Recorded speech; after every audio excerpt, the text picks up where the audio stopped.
কত রকমের মুক্তি আছে, সাদৃশ্য মুক্তি, সারূপ্য মুক্তি, সালোক্য মুক্তি, সাযুজ্য মুক্তি। সবসময় তার সঙ্গে থাকা, তার রূপে রূপায়িত হওয়া, তার ভাবে ভাবিত হওয়া, তারপরে এক লোকে থাকা, আর একটা হলো সাদৃশ্য। এত তীব্র হবে যে তার মতো হয়ে যেতে হবে। তার ভাবে ভাবিত হতে হতে ঠাকুরের তেলাপোকা কাঁচপোকার উদাহরণ মনে রাখতে হবে। তেলাপোকা কাঁচপোকায় রূপান্তরিত হলো কাঁচপোকাকে ভাবতে ভাবতে। এটা এই শাস্ত্রে সাদৃশ্য মুক্তির কথা আছে, গীতাতেও আছে। মন্মনা ভব মদভক্ত মজ্জাজি মাং নমস্কুরু মামে বৈশ্যসী যুক্ত এবং আত্মানং মৎপরায়ণ। তুমি মৎপরায়ণ হও অর্জুন, তুমি আমার সঙ্গে যুক্ত হও।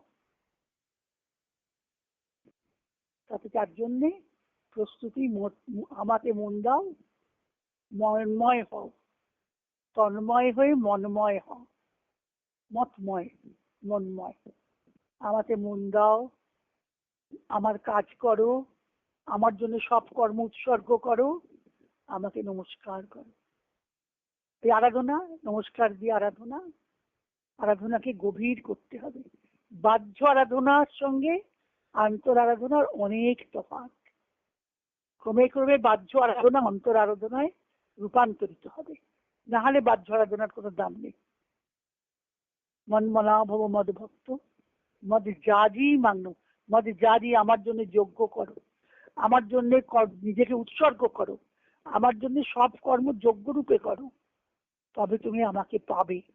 এই আমাকে পাওয়াতেই সাযুজ্য মুক্তি, সারূপ্য মুক্তি, সালোক্য মুক্তি, সাদৃশ্য মুক্তি।